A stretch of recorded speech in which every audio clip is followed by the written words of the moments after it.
Many people, when you ask them about a mission, they talk about an activity. Today, I want you to look at mission in a different way.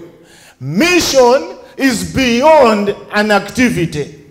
Mission is beyond going for an evangelism. Mission is a lifestyle. Mission is something. I want you to see Jesus Christ, for example. When Jesus Christ came here on earth, and when he was born, everything that he did, he was on mission.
What does the church say?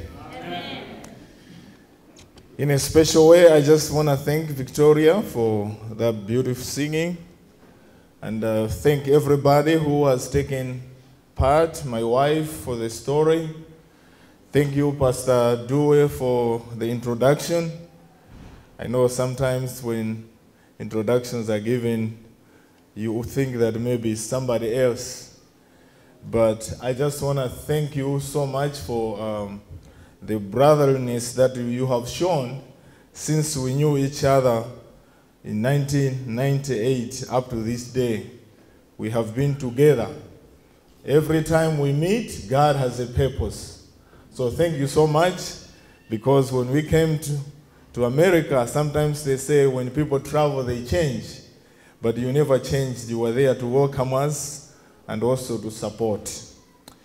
Once again, I just want to thank God for giving me this opportunity, especially this year. This is my first time to stand up here and share God's word. I just want to thank God that He has allowed us that from this year up to next year, together with other leaders, we can lead this church. Our prayer is that God will be the center of this place. We are nothing. And even as leaders, we don't have all the ways that we can do, but we trust in God that God will show us the vision. God will help us to fulfill His purpose. So together with all the leaders, our duty, or my duty here, is to help this church, help myself, help each one of us, that we get ready for the soon coming of Jesus Christ. As it has already been said, that our theme for the first 6 months, our goal is that we have to reignite God's mission for the church. That is the reason why we exist. So it is our prayer that this church can catch the fire of mission. This is something that I want to ask you, each and every one of you, that when you go in our homes, let us pray, let us ask God that we can be revived and rekindle the spirit of mission. Because without that, there is no reason for us to be meeting each and every Sabbath. So, as leaders, we don't have all the ideas. We rely on you. We are there as your servants. We are there to save you. If there is something that you want us to do, please be welcome. I feel welcome. Don't have ideas and keep them. Share with us, because we are here to do things as a team. When we succeed, all of us will succeed together. And when we fail, we all fail. And in a special way, I just want to ask the church, we know this coming Monday in Malawi, they call it a Judgment Day. It is something that maybe for us as here, we are very far from home, but we can still feel the tension, so we can still feel the pressure that the people are having. People are not sure of what will happen on Monday. So in our prayers, let us have special prayers for the country of Malawi, so that whatever ruling that will happen on Monday, the country should continue to enjoy the peace that we have had for a long time. Today, our message, the topic of our presentation today is reach out and touch someone. This topic is coming because of God's call to Christians to partner with Him in mission to save the world. Let us close our eyes as we pray. Our gracious and loving Father who art in heaven, today I come here with praise and honor.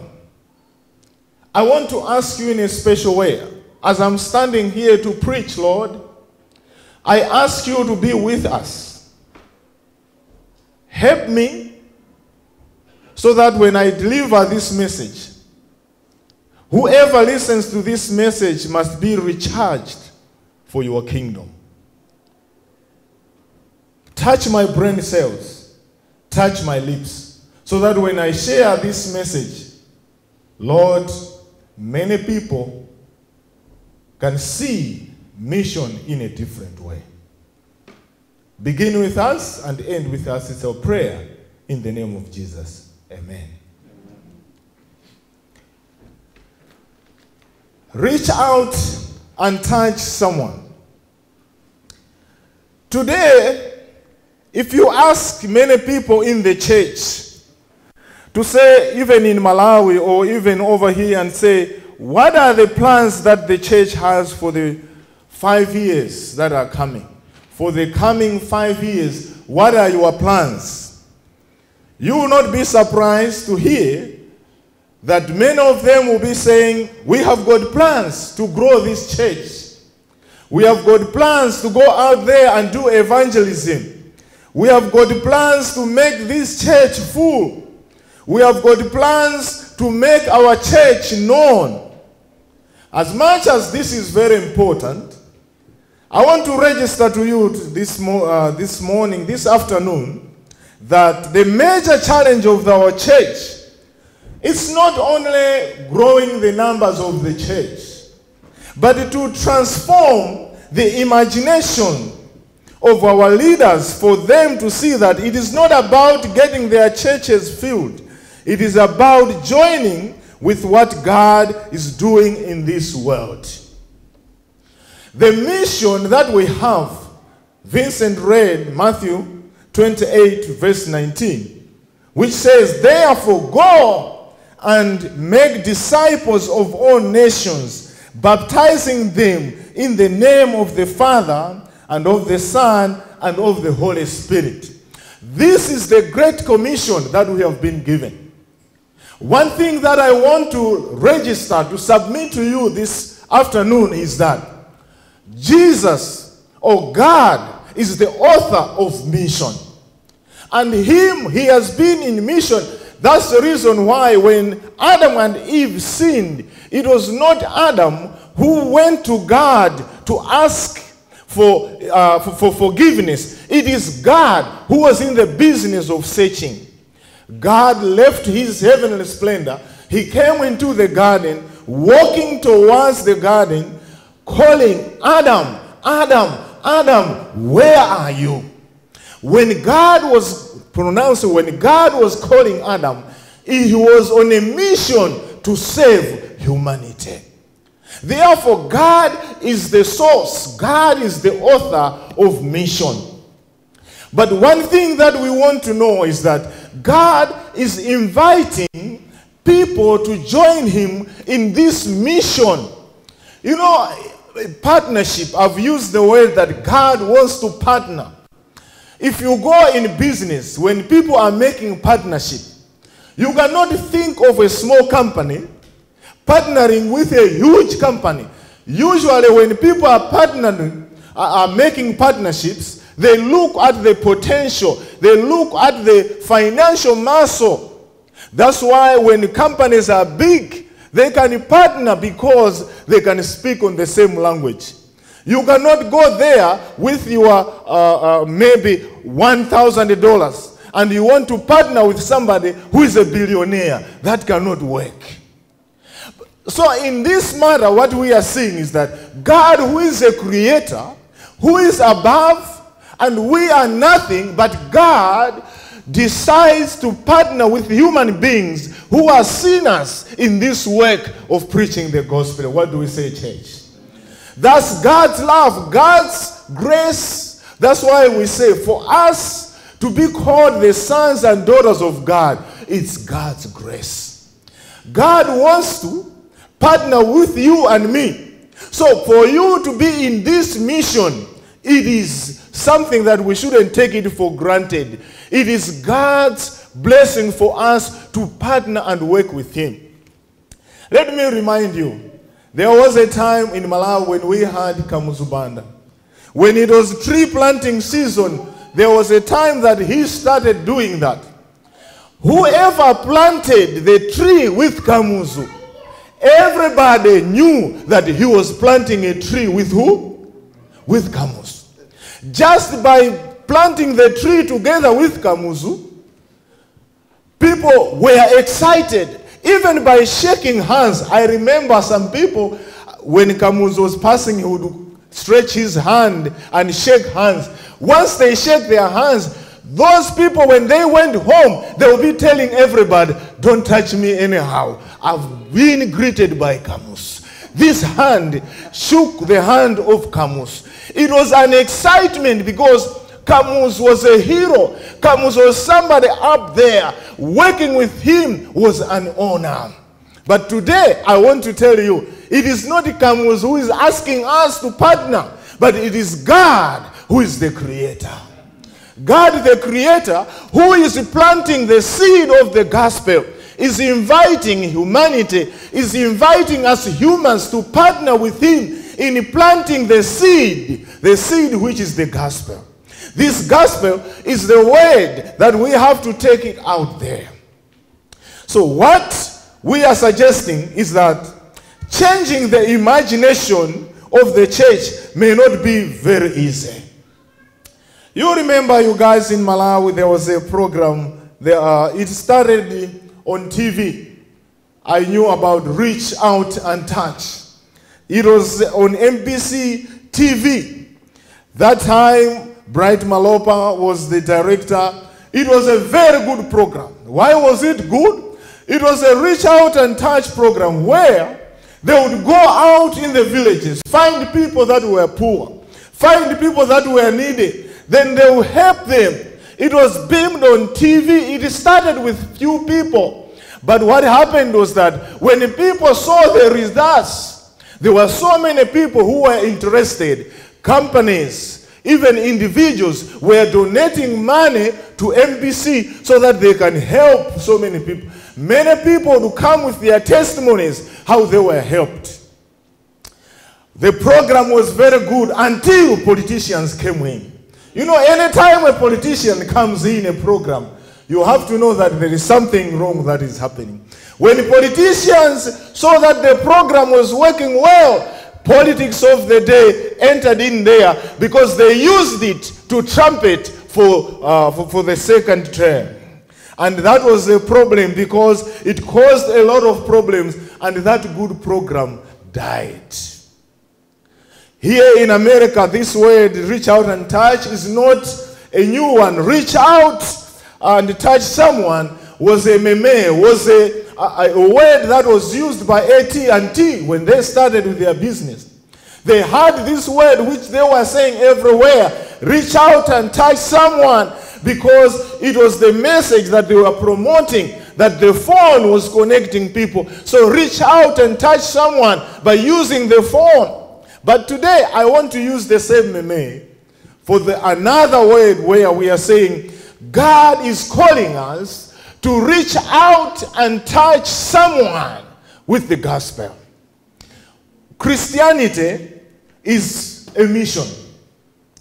Many people, when you ask them about a mission, they talk about an activity. Today, I want you to look at mission in a different way. Mission is beyond an activity. Mission is beyond going for an evangelism. Mission is a lifestyle. Mission is something. I want you to see Jesus Christ, for example. When Jesus Christ came here on earth, and when he was born, everything that he did, he was on mission.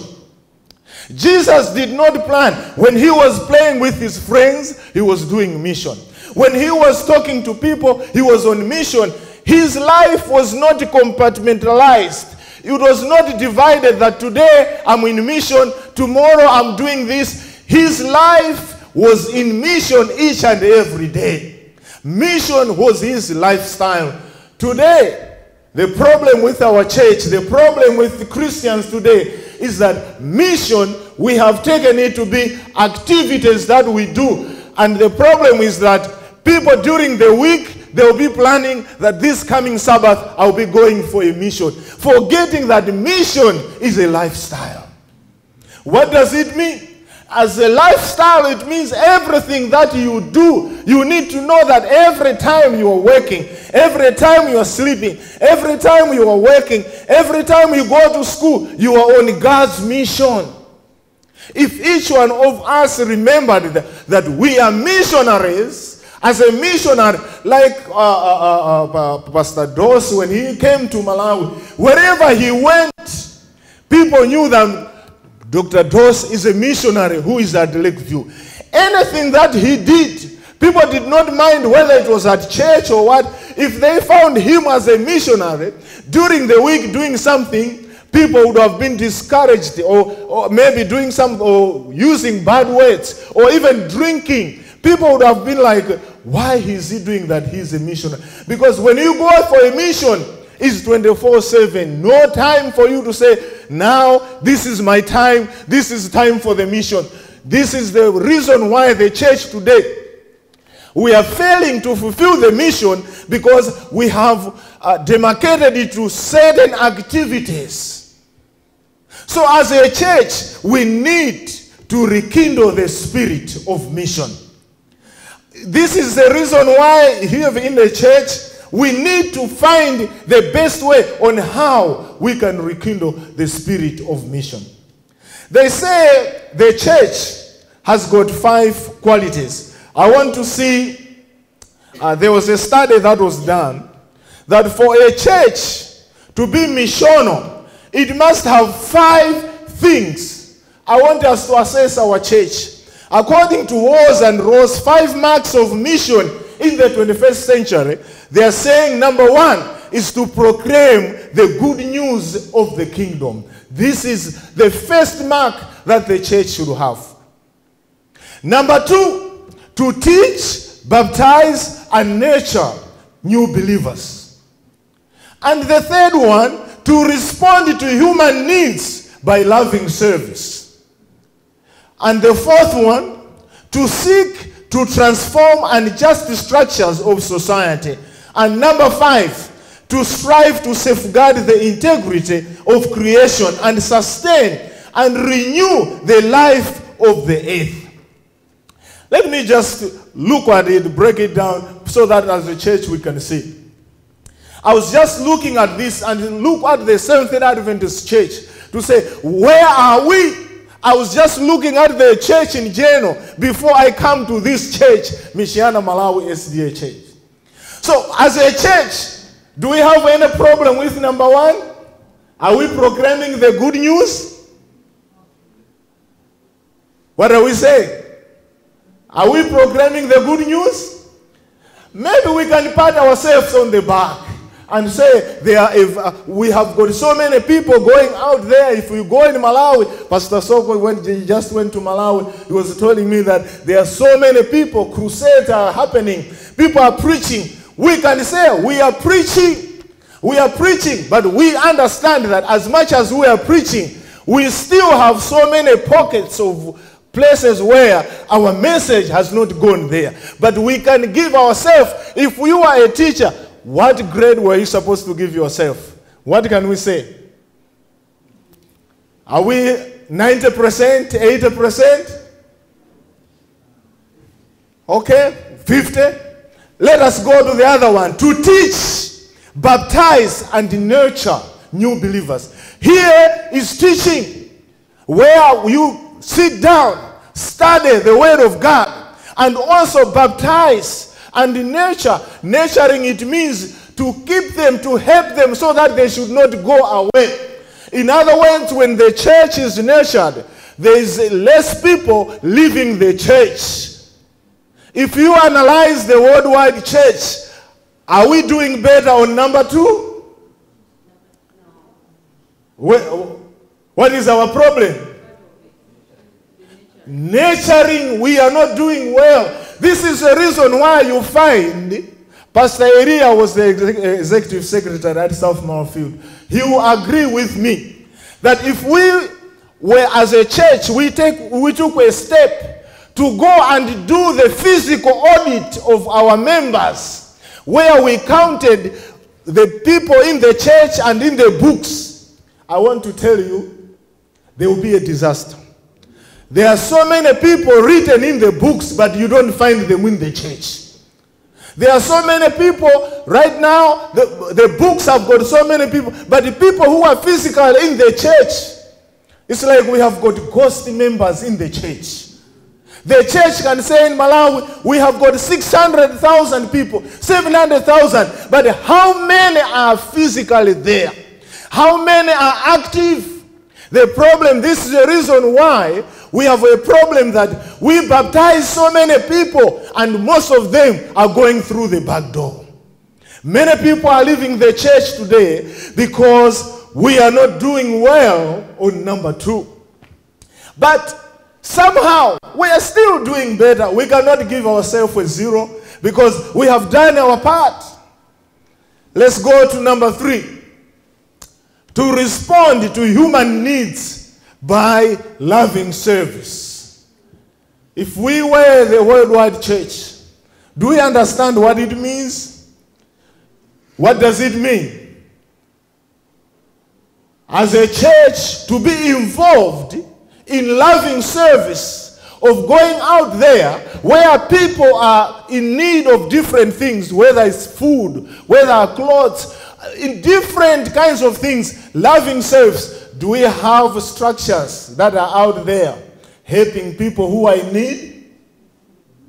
Which structure comes into your mind for the church where people can go for help? Neighbor to neighbor. What else? We have ADRA. Okay? Women's ministry talkers. Those are some of the things that, but if we evaluate, are we doing better as a church on this one? We have transferred our responsibility today from us now to social service, to other organizations. Today when people come to church to ask for help, we will direct them to say, go to the district health office. Over there, they will give you food stamps. But do you know that as a church, God has given us a mission? I want us to realize that when God had the first church, when God was in the Old Testament, you should remember how the nation of Israel, it was surrounding the ark. The ark was the center. There was a reason why the ark was at the center. Everything around their life surrounded by the ark. Everybody, when they had problems, they ran to the church. The church was the center. And that's the reason why maybe Moses was in trouble, because everybody was coming to him. People were attracted to Jesus to an extent that Jethro said, no. If you solve everything, you need to have other people to help you. But one thing that those people knew, that all their problems, they were supposed to take it to who? To the church. And the church was responsible. But today, the church is running away from their responsibilities. As a church, you cannot exist without having this. It is our responsibility, as much as ADRA is doing that, but we have to partner. How many of us, maybe in our countries or in our places, where in Malawi, whether there's ADRA, how many of us partner with such organization? We always think that ADRA is doing on our behalf. But we have to know, mission, somebody cannot do it for you. God wants you to participate in mission. You cannot allow somebody to do it for you. ADRA is doing well. That's good. But we have to collaborate with such an organization. Let me go further. The other one, number 4, to seek and transform unjust structures of society. On this one, what are we saying? Is to look at the evils of society and transform them. This is where now advocacy comes in. You know that advocating for the poor, God, that's why Jesus, when he came here on earth, did he identify himself with the powerful? He identified himself with the people that were poor, people who were voiceless. That's why when he came, he was there. That's why he said, when you do these things, when you you go and visited somebody in the hospital, you visited me. When you gave somebody clothes, you clothed me. Because Jesus was their ambassador. Jesus was there as their attorney. Jesus was there to break the injustice. When people were oppressing the poor, Jesus was there to help. Are we ready as a church? If we evaluate our church, how good are we in advocacy? In our communities, if the chiefs, if the politicians. This is the reason where now the Seventh-day Adventists, we hide behind the Bible. We say, no, for us, we don't deal with any politics. The government can be oppressing the people. We remain quiet because we say we are the partners in development. Which development are you talking about? Because God has called us to be the voice for the voiceless. We can work with the government, but at the time when the government decides to oppress the people, God wants us to be the voice for the voiceless, because those people cannot speak. This is the reason why in the Seventh-day Adventist Church, we have this department, Public Affairs and Religious Liberty. Their responsibility is that when governments enact laws that oppress the people, takes away the freedom of worship, that department can go there. This is the reason why even as a church here, it's supposed to have a department, Public Affairs and Religious Liberty. Because time is coming when our freedom will be taken away. The church shouldn't suffer in silence. We have to speak it out. This is something that we have. These are 5 marks of a mission church. So if we look at the church today, are we 50%? Our grade can be 50%? Are we doing well on this one? No. The last one, number 5. To strive to safeguard the integrity of creation and sustain and renew the life of the earth. On this one, now we are talking about creation care. This is one mark of a mission where the church must participate in creation care. I was doing a research. It was quite interesting for me what I discovered. In the Seventh-day Adventist Church today, there is great controversy. I mean, there is people, different theologians. There are others who are saying, you cannot take money that is meant to preach the gospel and care for trees. In terms of the gospel, we have to value humans than a creation. So there are others who are saying there is no way we can take God's money. That's the reason why there are many churches today. You see that in our budget, which church has a budget where we have allocated money for creation care? We have money maybe for trips. We have money to go and preach. We have money to do this, but there is no money for creation care. When I was doing that study, I asked the churches around here. I want to assure you that Michiana area, there is no church that has money allocated. Do you know that where your heart is, your money will be there? Churches will preach. We have as a church a statement on creation. We value creation, but our value is like loving a woman. You just say, I value you, but without helping that woman to look beautiful. Because if you have someone, you have to make sure that you are taking care of that person. Taking care of this creation requires us to put in money. The church today, most of the churches today, we are not involved. I want to tell you, there are some other churches today, in their budget, they are doing recycling. The church like this can be involved in going out there, taking out maybe trash, cleaning out. When I used to be the youth director, there were times when young people would go out there to sweep in the streets, to collect, to take all the things, maybe the tins, and make the city look clean. We are to be engaged in that. You know, creation care, it is a huge thing. Because as part of a great controversy, I discovered this, that the devil is fighting creation care. Do you know the reason why? The devil has fought the Bible. has tried to hide the Bible for ages, but the Bible has been kept. It is God's revelation, the Bible. Now, because he has failed to completely sweep the Bible, now he has gone to the general revelation, which is creation. And he knows that the Bible says, heavens and the earth declares the glory of who? Of God. So, where the Bible cannot reach, creation is there. And God knows that this creation is preaching to other people. So that's the reason why Satan is using the church to divide the church on creation care. Because he knows that the moment we start taking care of creation, many people who maybe our word may not reach, may be preached to by the creation, and the devil doesn't want that. That's the reason why he has made us to be quiet.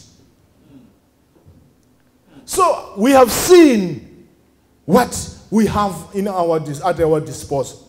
It is not only preaching the gospel. Mission is so encompassing.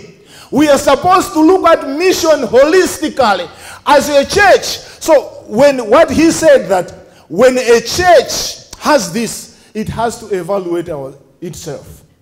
I wish we had enough time where we would have had time to analyze our church. But I want each one of us to look at ourselves and say, from these 5 marks of mission, if we take Michiana, Malawi, SDA Church, where are we? Let me proceed.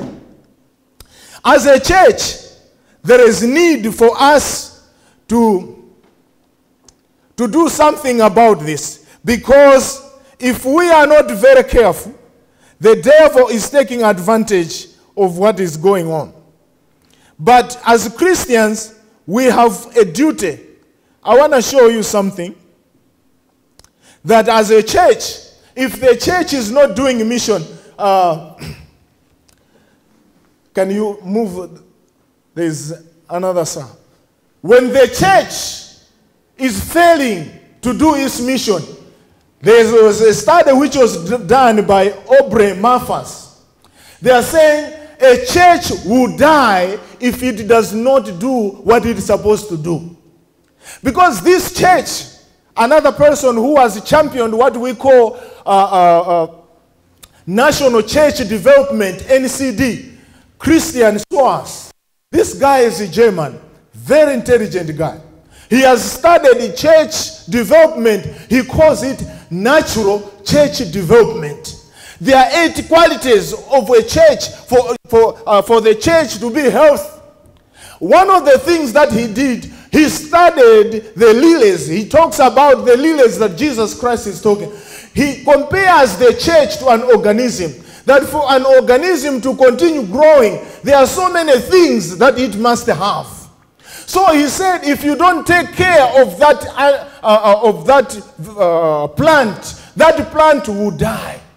So they're saying, to avoid churches dying, the best strategy suggested is that we have to interpret the decline. I want to show you the graph. I have a graph. Enoch, can you go to the slide? There's this sigmoid curve. They are saying when the church is starting, it starts like this. That's when the church is starting, maybe with the problems. Then it reaches a point where now it gets momentum. The church will keep on growing. This is the time the church is vibrant. It has got programs. It is going out. People are loving each other. People are moved for that. Then it goes up. They're saying the church, when it keeps on going, it reaches a point whereby people get relaxed. The church reaches a plateau. That plateau means there is no growth. It is just going flat. The next thing that happens, if the church is not doing anything, they say what happens is that the church will die. So what should you do? That's what Maffas was saying. If you want the church, they are saying, when the church is at this level, before it reaches the plateau, they are saying you have to interrupt the decline. You have to interrupt it by doing what?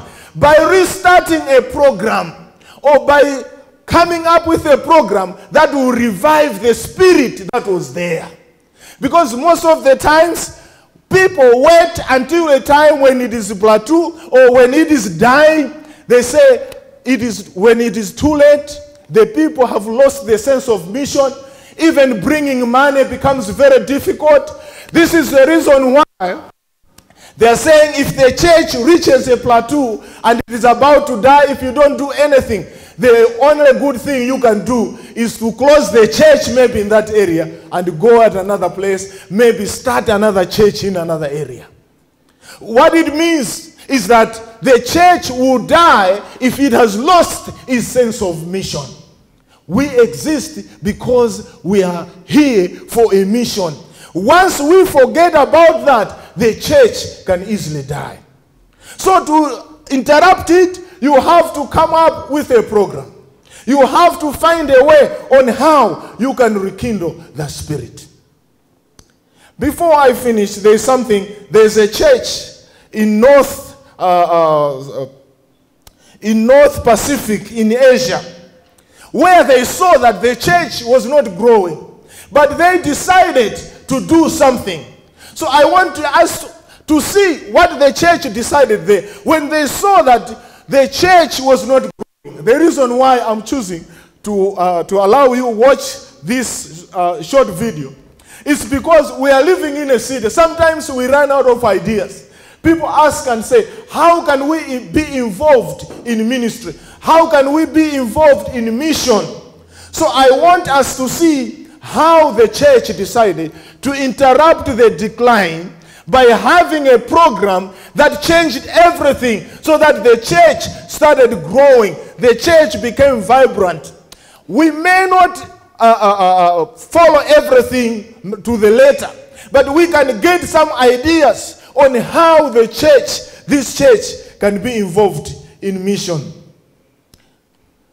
Let us have a time just to watch before I conclude. I hope it will be able to play. It might be that we have lost maybe connectivity. When kids are down there, they might have unhooked our modem downstairs. Let me continue. If maybe we can get it, we'll be able to watch. But what this video was trying to show was that the people right there, when they saw that the church was declining, they regrouped. They made a program whereby they decided to go in their community. They saw that there were so many elderly people. These elderly people, most of them were just lonely. So what they did, they started programs, going to visit them, having programs like exercises, interacting with them. They say when they started interacting, the church was open up and people were able to go and interact with them. And also even young people also started catching the fire of mission. They started going out in the community, interacting with people. You know, mission is one of the things that has to be revolutionary. Doing mission is not only preaching. Do you know that by just going, you sit with somebody in the home, you are doing God's mission. Somebody may not know how to read. If you go and help that person reading, even without opening a verse, you are doing God's mission.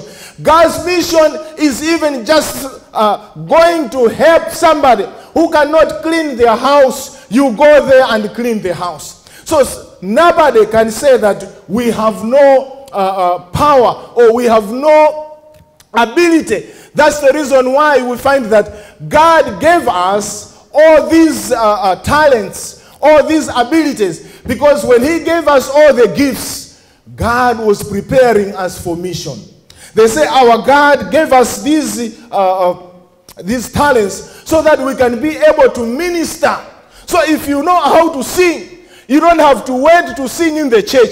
You know, in the church today, people are fighting. You can't have all the singers singing today. Do you know you can just go at Walmart and start singing? People will come and listen to you. You can go to people that are shattered, people that are in their homes and sing, or even play your guitar. Even just have a chat with them. Somebody right there is even looking for somebody who can just talk to them. By doing all those things, it's mission. So I want to challenge this church. The time has come when we can sit down as a church. How can we be involved in mission? As much as we come here, sing, pray, eat, is that all? No, not at all. This is a time when we can sit down and say, how can we be involved? I was encouraged by one church that was involved. One time they just contributed money. They went at the gas station. They just had a placard to say, $5 gas free. And people were coming in there and they'll be asking, what is going on? They say, you can go there, they'll pump $5 gas. Everybody was coming and we're like, who are you? People were interested to know. They say the first time they did not reveal who they were. And they also announced the other day, and people were like, no, I want to know you. They ended up knowing that they go to this church.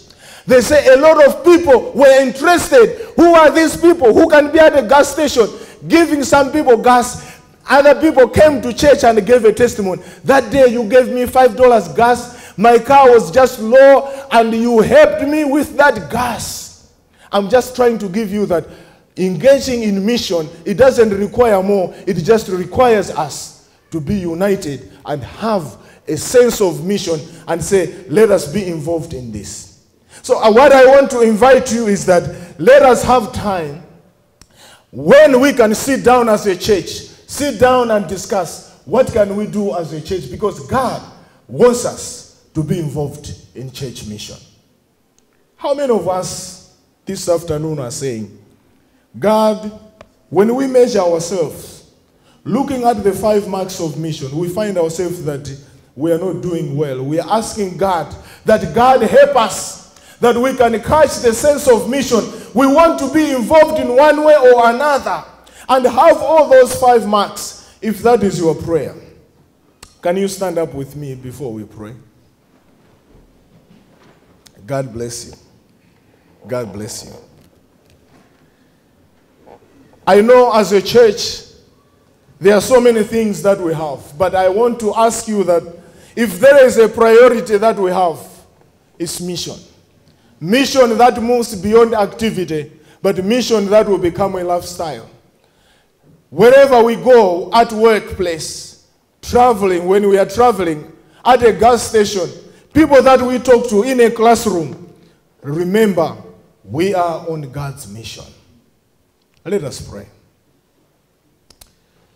Our gracious and loving God, we thank you this afternoon for talking to us. The duty you gave me today was to share this lesson. It would have been done in another way, maybe in a program during the afternoon. But Lord, you allowed me that I can share this passion, this theme that we have for this quarter, that we want to reignite God's mission for the church. Lord, we know that we have been in this church for a long time, and sometimes we forget to reevaluate. But even people who are in business, if you don't sit down and look back to what you have done, there is no way you can correct the mistakes that you have made. It is our prayer as a church here in Michiana. We are living in a community that is not the one that we are used to. But Lord, open our eyes. Open the doors so that we can have avenues whereby young people, the adults, all of us here can minister in one way or another. Let us shift from looking at preaching or singing only as mission. But we have a duty also, Lord, to take care of creation, to also speak for the voiceless, to also love others by sharing the little resources that we have. Even the people that we work with, sometimes they don't have food, we have food. By sharing with them, let us do it as a sense of mission. Help us, Lord. Your coming is very soon. This church has to grow spiritually, to grow in relationships, to grow even academically, socially, in everything, because we are here as a mission center. Bless us, dismiss us with your blessings. It's our prayer in the name of Jesus. Amen.